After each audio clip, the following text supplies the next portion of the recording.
வணக்கம். இந்தியா மீது அமெரிக்கா விதித்திருக்கும் 50% வரி விதிப்பால் அமெரிக்க பொருளாதாரம் மந்த நிலையை எட்டக்கூடும் அப்படின்னு அமெரிக்க பொருளாதார நிபுணர் ஒருவர் கணிச்சிருக்காரு. இது குறித்த கூடுதல் விவரங்களை வழங்குவதற்காக நமது செய்தியாளர் வெங்கட் இணைப்பில் இருந்திருக்கிறார். வெங்கட், முழு விவரம் என்ன?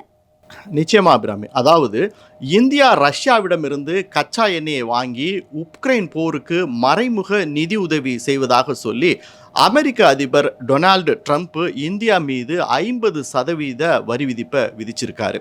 இந்த வரி விதிப்பிற்கான பதிலடி நடவடிக்கையை ஏற்கனவே இந்தியா தொடங்கிருச்சு. ஒரு புறம் ரஷ்யா கிட்ட போய் பேச்சுவார்த்தை நடத்தி ஏற்கனவே ரஷ்யா கிட்ட வாங்கிக்கிட்டு இருக்க கச்சா எண்ணெய்க்கு கூடுதல் விலை குறைப்பை இந்தியா கேட்டிருக்கு.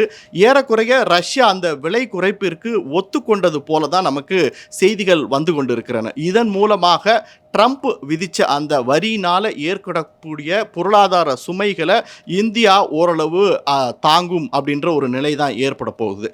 இதனுடைய அடுத்த கட்டமாக எதிரிக்கு எதிரி நண்பன்னு சொல்லுவாங்க. அமெரிக்காவோட எதிரியாக பார்க்கப்படுகிற சீனா கூட இப்போ இந்தியா நட்பு பாராட்ட தொடங்கியுள்ளது.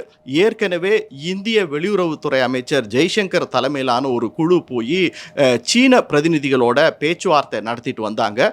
இதனுடைய அடுத்த கட்டமாக சீன வெளியுறவுத்துறை அமைச்சர் யாங்லி இந்தியா வந்திருக்காரு. இந்தியா நேற்று அவர் இந்திய வெளியுறவுத்துறை அமைச்சர் ஜெய்சங்கர் தலைமையிலான அதிகாரிகள் அமைச்சர்களுடன் ஒரு பேச்சுவார்த்தையை நடத்தினார். இந்த பேச்சுவார்த்தையோட அவுட்கம்மாக இன்னைக்கு யாங்லி ஒரு முக்கியமான அறிவிப்பை வெளியிட்டிருக்கார். அது என்னன்னா, இந்தியாவிற்கு நாங்கள் தடை செய்திருந்த உரம், அதே போல் அரிய வகை கனிமங்கள், அதே போல் அந்த துளையிடும் ராட்சச இயந்திரங்கள், இதன் மீதான தடையை நாங்கள் நீக்குவதாக அறிவிச்சிருக்காங்க.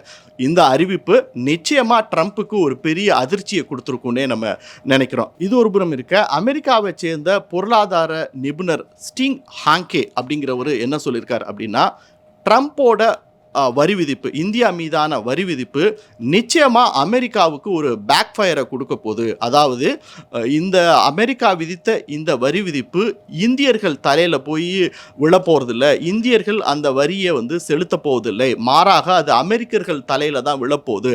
இதனால விரைவில் அமெரிக்காவில் ஒரு பொருளாதார மந்த நிலை ஏற்படும்.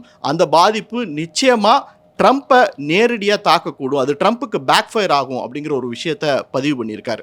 அது மட்டும் இல்லை, ட்ரம்ப் மாதிரியான ஆட்கள் காலையில் மோடியோட பேச்சுவார்த்தை நடத்திட்டு ஈவினிங்கே அவர் முதுகில் குத்துவார். அதனால் ட்ரம்ப் சொல்லக்கூடிய எதையுமே இந்தியா ஏற்றுக்காமல் இருக்கிறது தான் நல்லது அப்படிங்கிறதையும் சொல்லியிருக்காரு. ஸோ இது மாதிரியான விஷயங்கள் மூலமாக ட்ரம்ப் இந்தியா மீது விதித்த அந்த 50% வரி விதிப்பால் அது அவருக்கே பேக் ஃபயர் ஆயிருக்கு அப்படிங்கிறது தான் நிதர்சனம். அபிராமி, விரிவான விவரங்களை வழங்கியமைக்கு நன்றி வெங்கட். இதுபோன்ற செய்திகளை உடனுக்குடன் தெரிந்து கொள்ள தமிழ் ஜனம் யூடியூப் சேனலை உடனே சப்ஸ்கிரைப் செய்யவும்.